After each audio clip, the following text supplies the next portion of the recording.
This is the After Party, live with Kim McAllister. Pick a couch, grab a drink, and settle into the conversation.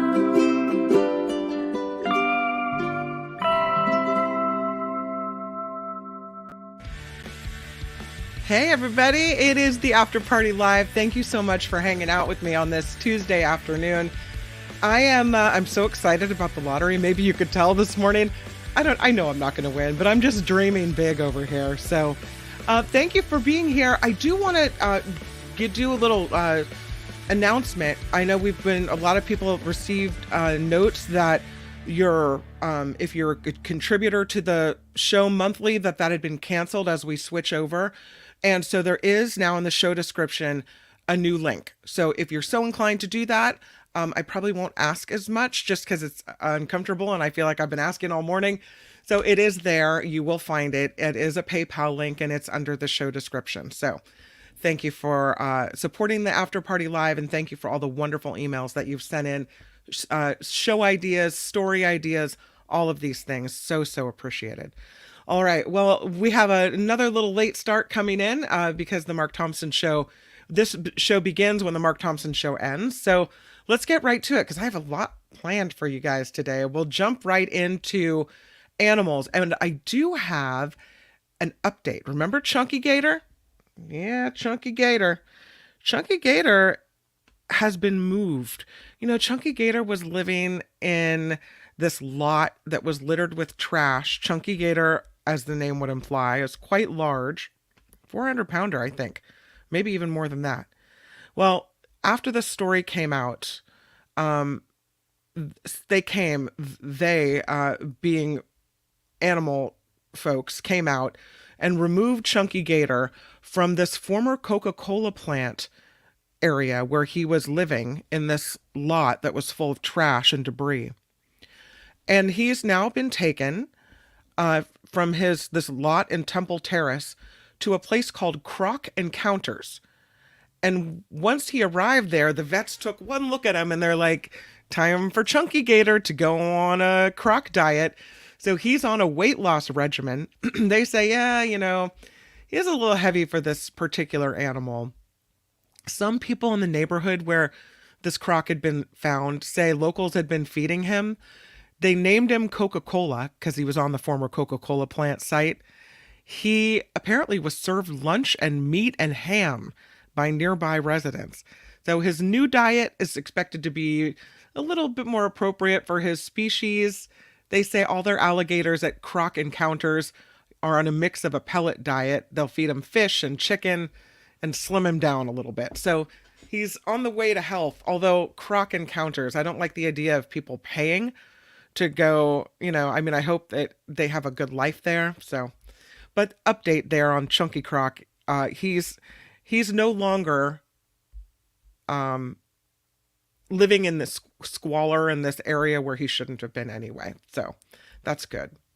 Also, we have a lot of stories about snakes being found in weird spots. What do you think about walking out on your front porch and there's snakes, venomous snakes, mating right outside your front door? This is how life goes in Australia. Yeah, they had to call out the Sunshine Coast snake catchers to come and get these mating snakes. You know, I know people don't like to be interrupted during the act. I'm sure snakes don't like to be interrupted during the act. They were probably not happy. Well, this snake catcher came out, responded to this home where the residents say there was a pair of highly venomous serpents having an amorous encounter right next to their front door. So the snake catcher grabs the entwined snakes by the tails, puts them in a bag. They were eastern brown snakes, which is apparently one of the world's most venomous species. And they took them to a wilderness area. I don't know, trying to pick up these snakes while they're going at it. Maybe they're otherwise occupied, but I wouldn't want to piss them off even further. This story, kind of funny. This bird is cool looking, although you don't want to mess with it. This is a rhea bird. And rhea birds are dangerous. They kick you, and when they kick you, they can really injure you. Well, this rhea bird, it's Rhea, rhea bird, has been on the loose in Norfolk, England. Someone had it. I don't know. They keep it outside in a enclosure. It got loose. So this bird is a small cousin of the ostrich. It was at a farm in Diss, England, Diss, England, when floods came, and somehow this creature was allowed to swim across a river.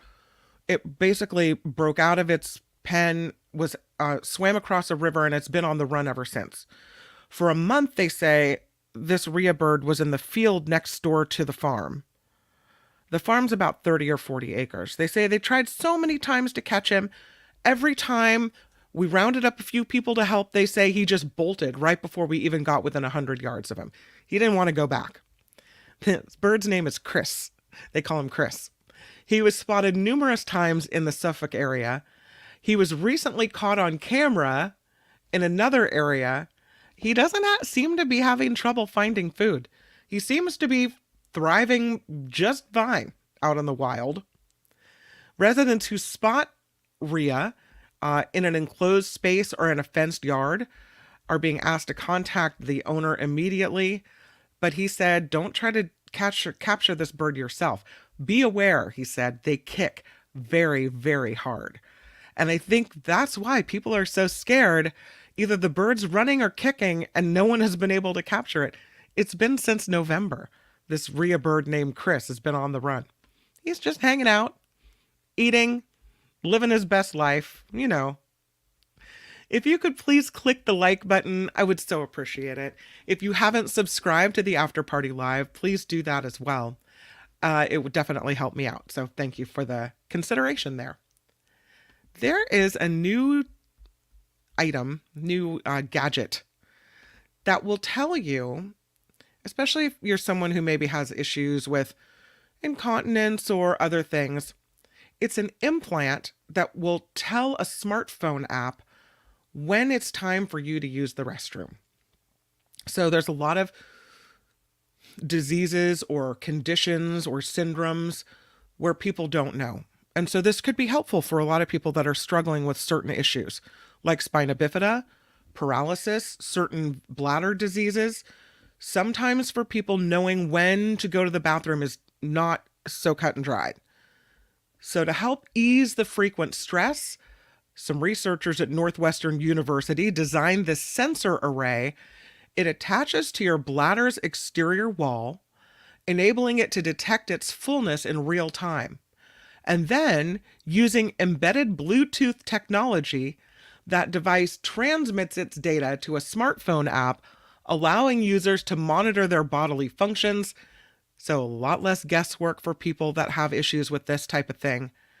The new tool is detailed in a study published in Proceedings of the National Academy of Sciences. They call it PNAS. It's only meant to prevent incontinence issues. Lacking an ability to feel bladder fullness extends far beyond obvious inconveniences, accidents, right? For millions of Americans, they say dealing with these bladder dysfunctions, not knowing when to go, can cause organ damage as well. Also, regular infections, kidney damage. So this new medical device, they say, mirrors the bladder's own elasticity, and its development, it's made of super soft, ultra thin, stretchable strain gauze that can gently wrap the outside surface of the bladder without imposing mechanical constraints on the natural filling or voiding behaviors, so it doesn't get in the way of anything. I wonder what happens, like, does the battery stop working, or when the Bluetooth goes out, or, I mean, I don't know. Do they have to go back in and do what they have to do? They say as the bladder fills, its expansion stretches out the sensor material, which in turn wirelessly sends data to your smartphone app saying, you got to go to the bathroom. It's time for you. Technology, man. It's cool. You know me. Again, love a good lotto story. back to Michigan. A lot of winners in Michigan. Either that or they're just really good at publicizing it. This woman in Michigan, she said she thought her Michigan lottery account had been hacked. I guess there they have a certain lotto account. She logged in. She found that she won a prize of $25,000 a year for the rest of her life. Her name is Patricia. She's 65. She said she bought a ticket for the March 12th Lucky for Life drawing at MichiganLottery.com, selected certain numbers. She said she and her husband started playing Lucky for Life about a year ago, and they've really enjoyed it. She said she won $200 a couple months ago, and so that's what she was using in this account to buy more tickets. She said the morning after the drawing, she's having a cup of coffee. She logs in to see if she won anything. And she said, I saw I won $25,000 a year for life. And I said, this can't be real. She said, I thought someone hacked my account. So I logged out, I logged back in, and the prize was still in her balance. She calls her son. He told me it had to be real. She said she still can't fathom winning, that it is unbelievable.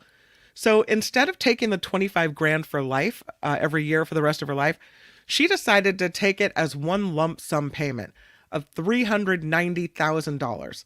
So some of the money is going to start a scholarship in honor of a deceased loved one. The rest, she said, will go into her savings account. How cool is that? I love when people start scholarships. I love when people, that do something good with the money win. So congratulations to her.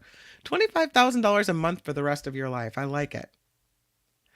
They found, also in Michigan, an old steamship. This had been missing for a long time. It is the Milwaukee. It was lost in 1886. The Michigan Shipwreck Research Association, say that 5 times fast. The Michigan Shipwreck Research Association found the remains of the steamship Milwaukee lost in 1886. So far, they've found 19 shipwrecks off the shores of West Michigan. It was found using side-scan sonar. They worked on filming the wreck using a remotely operated vehicle and confirmed it was the Milwaukee. They have new accounts of the accident. They've studied the water currents in the area, and it led them right to the Milwaukee after searching for only 2 days. So, pretty cool. The Milwaukee was commissioned in 1868 by the Northern Transportation Company of Ohio. It carried passengers and goods west on 4 of the 5 Great Lakes, from the Northern Railroad line in New York to Chicago with stops in between. They launched when the Wall Street panic came, it was 1873, and the country went into a deep depression. But the Northern Transportation Company still operated 32 steamships, even though they were being reorganized. By 1880, the railroads expanded, the canal locks enlarged, making the ship inefficient. At this point, the ship was 14 years old and was still usable. So it was repurposed to carry a larger cargo, and then it was sold off. It was then used to carry lumber to Chicago. And here's where it falls apart. July 9th, 1886, the ship leaves Chicago after unloading its lumber, and it heads back to Muskegon for another load. At around midnight, the Milwaukee was off of Holland and bearing straight for the Sea Hickox, a ship belonging to another Muskegon lumber company that was nearly identical in carrying a full load of lumber. They say the Milwaukee, the lookout on the ship, first spotted lights of the other vessel, notified the captain. Navigational rules were specific. Both ships were supposed to slow down. Each had to steer to starboard to avoid a collision. Each had to blast their steam whistle to signal their course change. But a thick fog rolled in, and both captains kept speed. One made a quick turn, tried to signal to the other ship by blowing the steam whistle, but the pull chain broke. And they didn't know what each other was doing. When the fog lifted, one boat was coming straight for the Milwaukee. They tried to make a quick turn, but the other boat slammed right into the Milwaukee, nearly capsizing the ship. The lookout was thrown into the water, and he, along with the other ship just disappeared into the fog. So they tried to blow a distress signal. They tried to work to save the ship. A lot of people escaped onto a lifeboat of the other ship, but the Milwaukee sank. So here's what they see now, this many years later when they find it at the bottom, using side scan sonar. Interesting. So it looks like they're going to try to pull it up. The captains of both lost their licenses for a time because neither one of them slowed down as they were supposed to or followed rules. So, but it's interesting. Preservation of what's down there, what's on that ship, what life was like at that time, all of these things. Let's move to Norway.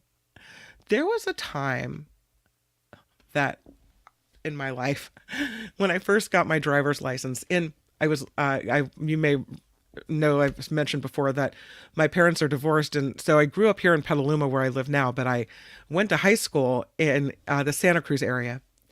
And in Capitola, as you leave Capitola headed toward Santa Cruz, I think, or maybe toward Aptos, there's this roadway where if you're going kind of fast, there's a big dip in the road, and it almost feels like a roller coaster where your heart drops to your stomach. And I used to go over it a little fast, and I think I got 2 tickets within the span of, I don't know, a month.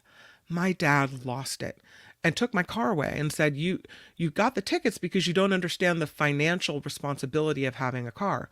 So your car's taken away, you have to pay your own tickets, and you're going to have to cover the increase in the insurance, right? A way to learn about what it means when you get tickets. You're not just given a car with no, lessons learned, right? Someone else is paying for it, so you don't feel the pain of that. This guy needs that kind of lesson. This person, I'm telling you, he goes on this roadway, the roadways of Norway.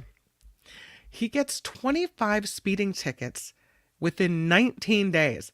I mean, here's somebody that's like, do you not get the message to slow down?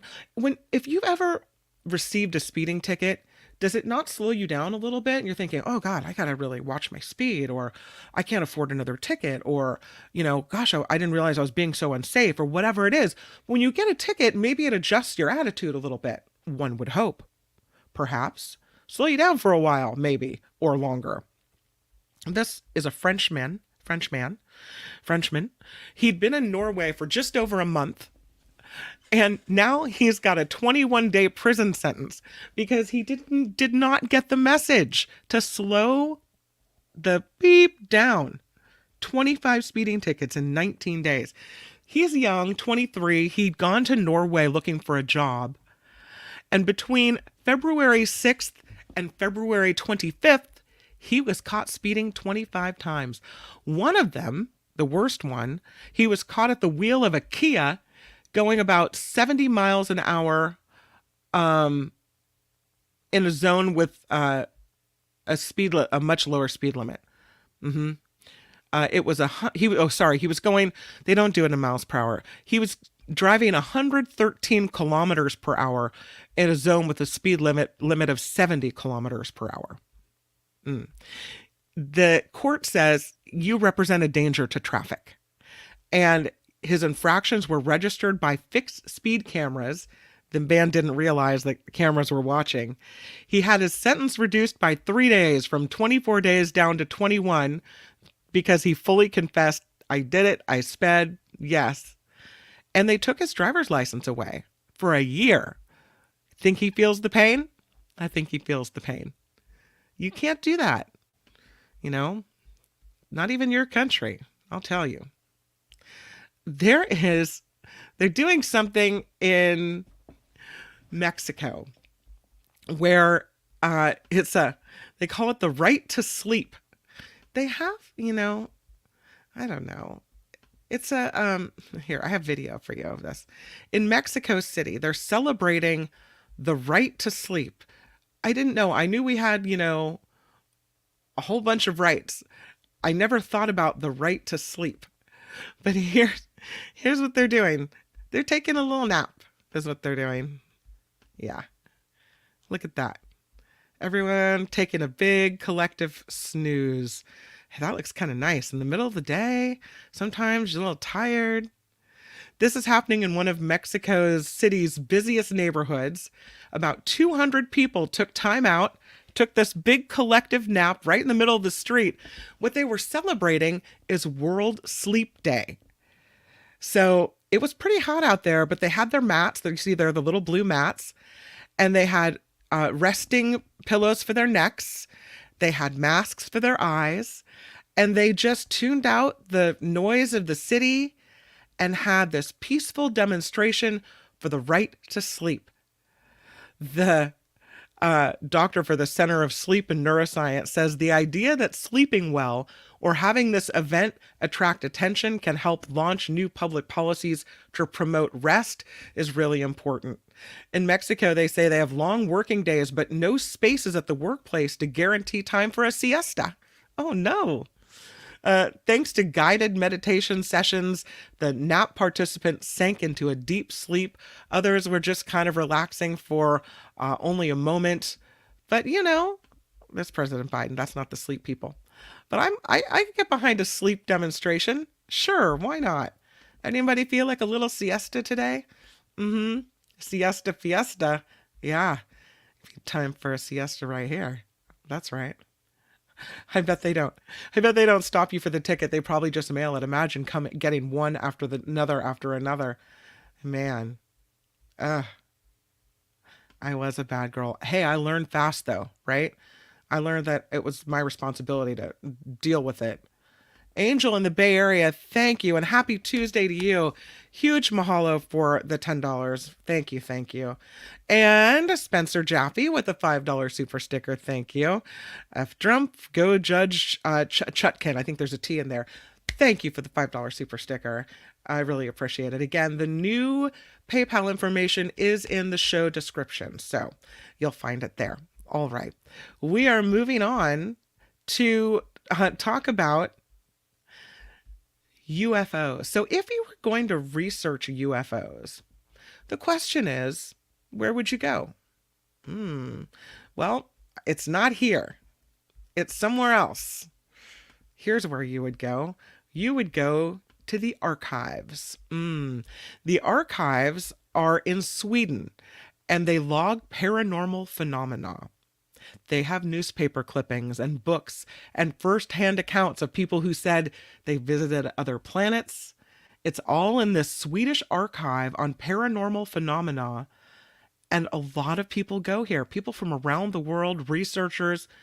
It's called the Archives for the Unexplained, or the AFU. That's where you go to look up all things unexplained. It's run by two guys, Klaus and Anders, and they run this archive in the southeastern town of Norrköping. They said they're neither suspicious nor believers, but they're curious investigators of the unknown. The AFU, it's called Archives for the Unexplained, AFU, is the name of both the library and the association. And they've been collecting documentation for more than 50 years. They have books. They also have original documents, firsthand accounts of paranormal activity recorded on tape, photos of ghosts, they say. What they're trying to build there is a depository of knowledge. It's about 7,535 square feet, this library, and they say they're trying to get as much as we can on as they can on every kind of unsolved scientific mystery that they can find, and then make it available for the whole world. It's by appointment only, but about 300 people a year swing by to check it out and do a little research. They're in the process of being digitalized, so many of the documents can already be consulted on a server, so they're doing that. All people need is an access code, and they're very happy to share it, they say. Some people writing books go there to do research on UFOs. It's the most comprehensive archive for materials involving the global history of the UFO phenomenon in the world. Apparently, the word on the street is you can't study the subject thoroughly without consulting what's in this library. So, and as the topic becomes a little more, I would say accepted, or I don't know, discussed perhaps, after NASA joined the search for UFOs in 2023, saying that they required a rigorous evidence-based approach. Places like this have become a little more popular with people coming to check it out. So, the AFU also has some surprising material. They have a little known anecdote about a French writer and politician. You may know Victor Hugo, who is that's currently on display. He wrote during his political exile from the British island of Jersey about having encounters with his dead daughter. So his writings are in there. Those writings contributed to a new religion that a lot of people, I guess, follow. So that is an important piece of work that's there. There's a fresco of him on one of the walls. On a wall in a different city. So they have a lot of things there, some interesting things to see. The AFU. I don't know. If you're in Sweden, maybe it'd be interesting to take the time to go there. How about this? Speaking of aliens, this might be proof that aliens existed on Earth. A shape-shifting spider. Found this story on Cron 4 today. So interesting. A fossil was found by a researcher from Oregon State University. It's a new species of an ant-mimicking spider, and it was found in rare fossil form from Colombia. The specimen appears to be a jumping spider, but it was entombed in copal. It's a kind of a resin. It can be dated up to 3 million years old. The age of the fossil can't really be determined without risking damage to the spider inside. They call it a masquerading spider or a shape-shifting spider. And most have been undetected from fossil researchers until this one showed up. The research was published in the journal Historical Biology. They say some spiders masquerade as ants in order to appear less desirable as prey. Ants are particularly good creatures for spiders to pretend to be, because a lot of animals find ants distasteful or maybe dangerous to eat. Ants are aggressive in their own defense. They have a strong bite, they have some stinging venom, and they have a lot of allies, right? They all work together as a group. Spiders, though, don't often have chemical defenses. They hang out alone, and it makes them vulnerable to be hunted by larger spiders, wasps, and birds, predators that would all rather avoid ants. So if a spider can look like an ant, well, then it's more likely not to be bothered by creatures trying to eat it. To help them get the whole ant appearance down pat, the spiders usually position their 2 front legs to look like antennae, and then they also mimic ant behaviors. That is so interesting. It's a challenge, according to researchers, for spiders to accomplish this and transform into ants, because ants have 6 legs and 2 long antennae, while spiders have 8 legs and no antenna. But the abdomen and the cephalothorax of spiders are closely attached. In ants, the equivalent of this body part is separated by a narrow segment. So there's a lot of differences. But these spiders were able to mutate, adapt. It's interesting how they know to do this. So again, this one was from Colombia. One of these masquerading spiders, one of the first, if not the first, to be found in fossilized forms. It's a shapeshifter. How cool is that? Okay, it is Travel Tuesday. And I thought today, instead of going on to far-flung locations, maybe for most of this, we'll go to a couple far-flung locations. We'll keep it local. We'll keep it especially with summer coming and people making travel plans, places that we could actually go, things that we could actually do is what I was trying to do with this today. First stop, whoop, whoop. Let's go to the night train. There is a night train coming between San Francisco and Los Angeles. Now, this isn't the night train. Of course, this is day. But these will be along the tracks that will be used for Dreamstar's San Francisco to Los Angeles night train.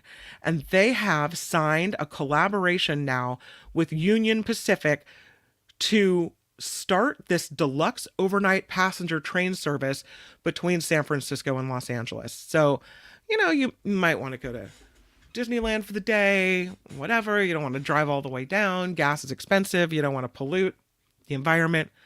You get on the train, you go to sleep in one city, you wake up in another. The company, the Dreamstar company, has signed a landmark memorandum with Union Pacific Railroad. Not a final contract, but a memorandum of understanding. And it means that they're formalizing the negotiations, working toward this final agreement for Dreamstar to operate its trains on Union Pacific's coastline via Santa Barbara, San Luis Obispo, and San Jose. Dreamstar is hoping to get this service up and running in the summer of 2025. They own most of the 470-mile route. To complete the link between San Francisco and Los Angeles, they also need agreements, though, to use tracks owned by regional transit operators Caltrain and Metrolink. I think I would do this. I mean, I could see this being a really interesting trip. What do you think? Would you take the Dreamstar night train? I'm going to the chat. Let's see what you have to think about it, have to say about it. It would be a long trip. Not really. I mean, you think about how long it takes you to drive there. It's probably faster than driving. You're not going to get caught in any traffic. And you're going to be able to rest and sleep because it's night service, right? Yeah. Mindy would do it. Yep. Beth says it's dark, not much to see. Might as well just take a little rest. Yeah. I think it's interesting. I might actually go for this one. I don't know. The Dreamstar. So by 2025, we'll see if they get this thing up and running. Thanks for the comment. I snore, says Jim. I would keep the others awake. Oh no. Maybe they'll have a little private room for you. Jim loves trains, thinks they're the best way to travel. Leisurely, slowly. Mo, though, worried about how many stops they have along the way. What's their priority? I mean, I would imagine, there might be a few stops, or maybe they'll have certain trains that will go straight through to get you to Los Angeles or San Francisco in the really quick time. Sandy, I'd love to travel by train, but I'd want to be able to look at the view. The night train. I don't know. I mean, you wouldn't lose a night of sleep. You wouldn't lose any travel time, right? Rebecca would take it. Yeah. The after party train. Let's go. That's right. I love it. You guys are awesome. I don't know if you saw this, but I'm kind of excited about it. Remember the Notre Dame theater burned in France? And I thought, selfishly, I mean, I'm obviously worried about what we're leaving behind for people, and that this beautiful church, even though I'm not religious, this beautiful church that is the look into the past and, a credit to what humanity can do, was gone. And I would never be able to see it, nor would anybody else. Well, they thought that it was going to be a long time to rebuild, restore what happened there. They thought it was going to take a long time. But apparently, after just 5 years, Notre Dame is 90% done. The work is 90% done. And that's really exciting to see, at least for me, because I had really worried about, what was going to happen to it, how long it was going to take, all of these things. And I have a little video that I do want to show you about this, because it has a lot of, you're going to have to bear with it for a second, but it has a lot of compare and contrast. Like, here's what it looked like. Here's what it looks like now. So you can really see, I'll take that picture down. You can really see the progress that they're making and what's happened. And this is from CNN. Cathedral of Notre Dame. More people come to Notre Dame than the Eiffel Tower. You and I, in our lifetime, have seen projects like this taking 20 years. What percentage of completion do you think you are at now? Oh, I think we are at 85 or 90. Wow! We have finished the roofs, Oui. the spire. We have cleaned all the inside, all these roots. We have cleaned the paintings. It's important that we cannot identify what has been rebuilt because it's the same stones and the same type of work, which is the respect we owe to the monument. President Macron said we will do it in 5 years for 2024, and we are doing it. And we do it perfectly. Yep. Do it perfectly, just as they should. And it looks so good. So I'm so happy to see that that is occurring. Okay, let's take a little trip. Now we get to take a trip around California. And I thought that these might be, if you're planning summer vacations, maybe weekend getaways, these are some things that you might actually be able to pull off. Things that I might actually be able to pull off. Maybe I'm not going to go see Notre Dame, but maybe I can go to some of these places. So let's take a little trip around California. Some places you may know and you may have been and already love. Some places maybe you haven't heard of. That was the case for me. This is from World Atlas. And our first stop today on Travel Tuesday is a place called Summerland. Have you been? It's really pretty. It might be fun. Summerland is a little spot in Santa Barbara County. Sunny weather, picturesque coastal scenery, laid-back vibes of Southern California. They have strolls along the shoreline. You can see that pathway there. Sound of the waves crashing. Not too far from the Santa Barbara Bird Sanctuary as well. And they've got little spots to sip some wine, enjoy the ocean breeze. Summerland. I've never been there, but I would go for a weekend getaway. You better believe it. Next stop is the little town of Fillmore. That's picturesque and nice, right? Fillmore is along the Santa Clara River Valley. It was a train town. So it came about when the Southern Pacific Railroad rather, made its way through this valley, the Santa Clara River Valley, in the 1800s. They've got a historical museum there. You can see the artifacts, take a little tour. It's surrounded by agriculture, a lot of lush greenery in this town. There's Kenny Grove Park with towering oak trees and orchards. They've got a tennis and swim club. They've got a Best Western that apparently is pretty nice. So maybe a day, an overnight, I don't know, in the town of Fillmore. Here's another one I'd not heard of. This town is called Wrightswood. Wrightswood is in San Bernardino County, and they call it an alpine village, offering an escape from the hustle and bustle of Los Angeles. It's only 77 miles away from Los Angeles, but it's 6,000 feet in elevation. And a lot of people love to go here during the winter, especially during the snow season. Skiers, snowboarders, tubers, a lot of people go up there and play. But it has beautiful views from the surroundings at various vantage points. They have a zip line thing, the Wrightswood Canopy. You can zip line through it and get a full perspective of what this town looks like. They have a Wrightswood Historical Society, a museum, all of these things. The town of Wrightswood, one I would not have thought of. Now, this one is in my backyard, so I have been to the town of Calistoga before.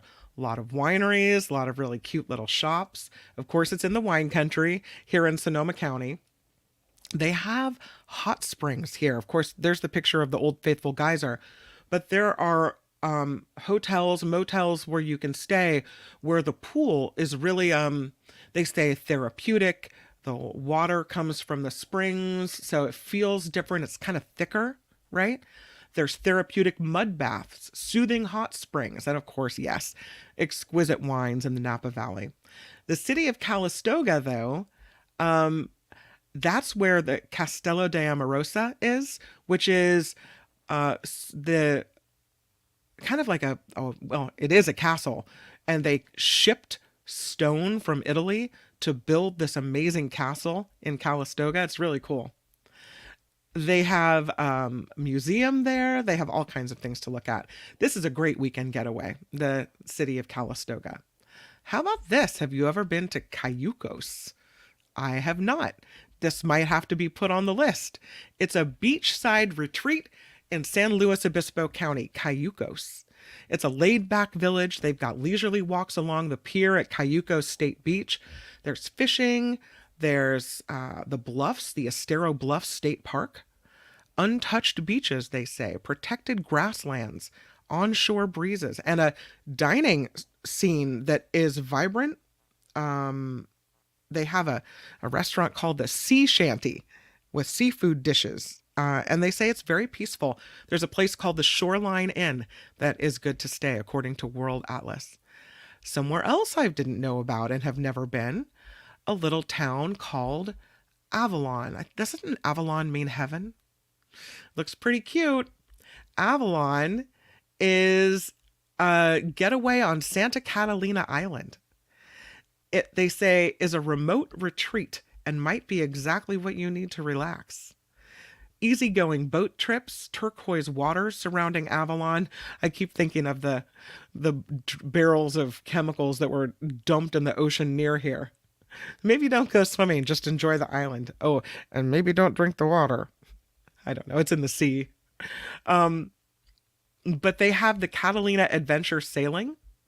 They have indoor activities as well, a museum for art and history, and exotic flavors, they say. So you can go to the Sand Trap there for Mexican cuisine, and there's a Catalina Island Inn that's pretty fun.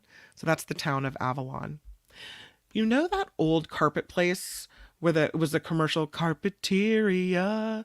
I can't ever drive past this town without singing it, but it's Carpinteria. And it's on the Central Coast, Seaside Sanctuary it's being called.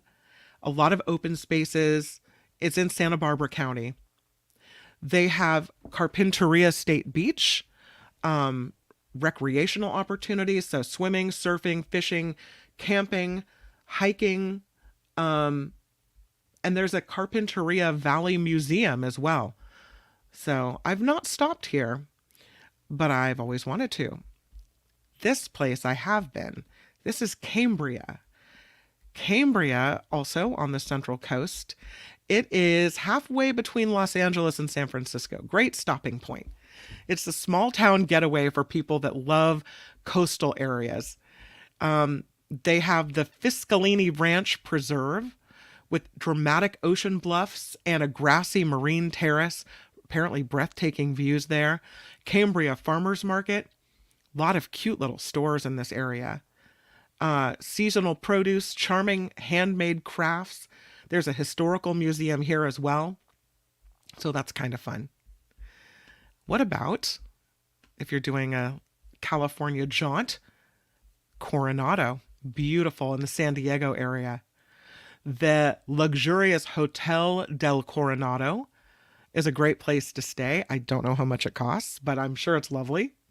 They have some of the best beaches in Southern California. Silver Strand State Beach, Coronado Dog Beach for people vacationing with their pups. And you can also find some greenery at Coronado Tidelands Park. A lot of picnic spaces, a lot of ocean breezes, and a great theater. It's called Lamb Players Theater. They say visiting there is a must. This one reminds me of my grandparents. We used to stop here on the way home from Disneyland.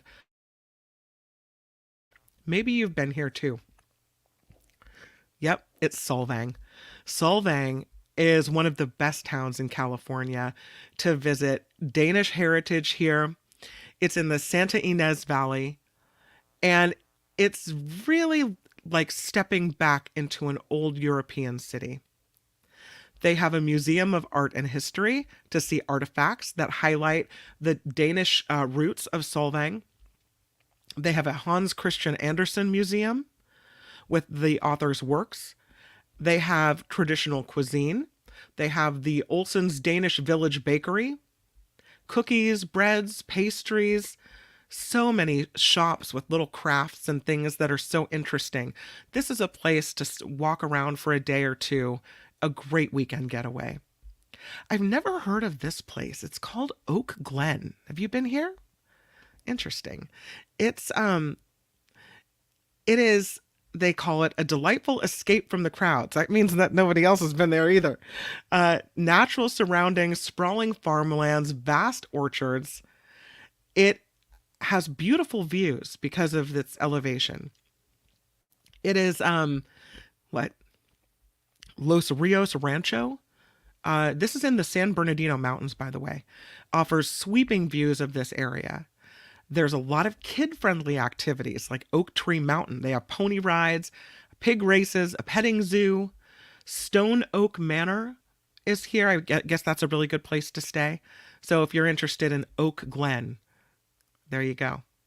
So, I mean, there's some things we could do. They're fun. But maybe if you'd rather go somewhere else, to another country, guess what's back? Yes, the tulips are back. The biggest tulip garden in the world is marking its 75th edition, they say. This is in the Dutch city of Lisse. It's called Keukenhof Park, southwest of Amsterdam. They plant 7 million bulbs in this western Dutch city of Lisse. Hundreds of thousands of people come through here. So pretty. The colors alone. They have tulips of every color. They also have other flowers there as well. But it's a very popular tourist attraction. They had about 1.5 million people come through there last year. It is one of the most photographed spots in the world. Beautiful. They say they started this in 1949. It was a group of bulb exporters and growers that wanted it to be a showcase of tulips, and that it is. Tourists from more than 100 countries come here. It's a big draw, right? So the 75th edition, pretty good. I would love to see that someday. So the park is now open, and it will stay open until May 12th while the tulips are in bloom. Really special spot. And it's definitely something that makes you feel like you're in that region of the world. If you are going to Hawaii, maybe a lot of people try to leave, especially locals, try to leave offerings for Pele, who's the goddess of fire. But now people are being warned, don't leave offerings at Kilauea's summit that could harm the environment. Hawaii Volcanoes National Park on the Big Island. They're posting this warning on social media. They are sharing photos of people that leave food in roasting pans that rots up there. Plastic wrapped flowers. You don't want to leave plastic in the nature and the environment, right? Other non-traditional items all left at the sacred summit area. So people go leave offerings to Pele. They're trying to get her not to blast the volcano again.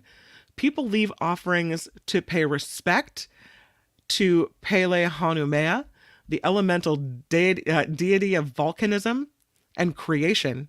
But park officials say it can attract or introduce non-invasive species to the park. They consider honoring in this way, that oil or some other type of offering that's more natural instead of leaving stuff in pans or plastic wrapped flowers. They don't want to do that. Here in Northern California, the ski season is being extended. So they have so much snow that they are extending the ski season. And that's kind of exciting for people that love to ski. The 2024 ski season being extended two resorts right now extending their opening dates well into spring. So that is Sugar Bowl and Kirkwood, and both have announced plans to lengthen their seasons. Kirkwood Mountain Resort is adding 2 weeks to the already memorable ski and ride season. They will be open until at least April 28th at this point. So, yeah, we had in mid-December, the snowpack was at 28%, but some big storms came through in January and in February. Tomorrow, we're supposed to get rain in the Bay Area, which usually means even more snow in the Sierra. Sugar Bowl is also announcing its lifts will be running until the end of April. So spring skiing is in full effect in the Sierra. I don't know if you saw this story about the worst airport. It used to be LAX was the worst airport, right? But they've done a lot of renovation. They've put a lot of money into LAX. And so perhaps it's no longer the worst airport. That's good. I mean, if you know you're the worst airport and you know you need to clean it up and you know you need to make some changes, that's great. Here it is. Lots of palm trees, kind of a pretty airport. With over 75 million passengers a year, Los Angeles International Airport is definitely one of the busiest in the country. They've got 9 passenger terminals there. It's the most terminals in the world. And they started this $30 billion renovation to completely redesign the LAX airport experience. They're not totally done with it yet. They're going to keep working on it until 2030. But already, what they've done is making this a much more enjoyable place to be. So for people on a long layover at LAX, traffic's horrible there. So instead, they have an In-N-Out right down the street. They have the LAX adjacent food hall called Proud Bird. So they're putting a lot of interesting things in here, a lot more of food and some things for people to do. They have connected all 9 of their terminals for the first time. So if there's a few extra hours between your flight, you can now get to any point in the airport by a brisk walk. It's a big airport. You can go from end to end, terminals 1 through 8, including the Tom Bradley International Terminal. It's about a 2-mile walk. Takes you 35 minutes. But if you have a layover and you want to stretch your legs and get a little exercise, then you can do the 2-mile walk end to end. Takes about, they say, a little more than a half hour. There's also along the way pieces for rest and relaxation. They have all kinds of things. Yeah. It's interesting. There are some fancy places in here too, like the Delta Sky Club. But if you're an economy passenger like I would be, they don't let you go in there. That's all right. But it's interesting. They have it's called a theme building, and it's right between terminals 1 and 2. It's a space age landmark that has become one of their most famous features. You can see it in TV shows and movies all the time. It's a 4-legged modern building that's about 60 years old, but it was designated as a historical monument. So, and there's all kinds of celebrity restaurants and eateries here too. They have the Ludicrous Chicken and Beer, the Kitchen by Wolfgang Puck, all kinds of things. So supposedly LAX getting a little bit better. And that, my friends, is Travel Tuesday. And thus also ends the After Party Live. Definitely some people to thank. And those would be Angel in the Bay Area. Huge thank you to you. So appreciate it. Spencer Jaffe with the nice message. I'll take that. Beth, please let us see the PayPal link. I can't find it. Okay, it's in the show description. So there's descriptions of the stories that we talk about. And then at the very bottom, it's there as well. So if you email me, kim@theafterparty.live, I can also send you the link if you want it. Wes with the $5 super sticker as well. Thank you guys for supporting this show. Whether you're a PayPal subscriber, monthly subscriber, contributor, or whatnot, whether you're throwing down the super stickers. I just really appreciate all of you. And that also includes Janet R., who is, I would say, sponsored the whole show today. Sponsored the whole show for the whole week. Really appreciate all the contributions and everything you guys do. Thank you for being here and hanging out with me on this Travel Tuesday. I will see you back here tomorrow. Tomorrow, I'm filling in for Nikki Maduro, and I do have Loretta Lynch, former president of the California Public Utilities Commission, that will be joining me, and we will talk about what's going on with PG&E, what's going on with those AT&T landlines, and much more. That starts at 9 a.m. Loretta will be on with me at 10 a.m. on The Nikki Maduro Show. Mark Thompson tomorrow. We will talk to David Katz. He pops up a day early along with John Rothman. That going on the Mark Thompson Show. And then I'll see you here where we can relax and hang out. And I appreciate it. Thank you for all the comments. You know, it's interesting. When I'm by myself now, I can't read the comments as much as I would like to and then still have a smooth show. So after the show, I find myself going back and reading all the comments, and there's so much I want to respond to and say. That's the bummer part of it. But do know that whatever you've typed, now I'm going to go back and I'm going to read the whole entire list of comments. So thank you for participating in the show, for keeping the chat fun, for all the funny things and humor that you inject. It really makes my afternoon. So thank you for being here. And again, we'll be right back at it tomorrow. So I'll meet you right here. This is the After Party Live. The After Party Live would like to thank the following contributors and viewers like you.